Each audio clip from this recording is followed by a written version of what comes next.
In this video guide we'll accomplish the following task: export layout view 3D Plus to STL file. Here are some steps you have to follow.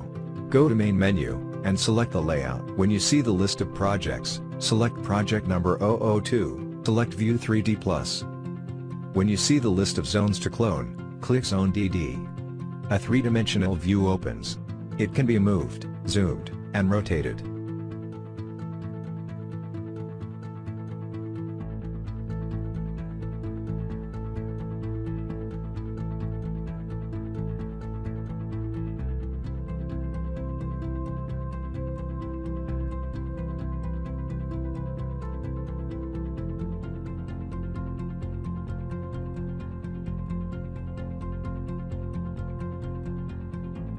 Click button Export to STL.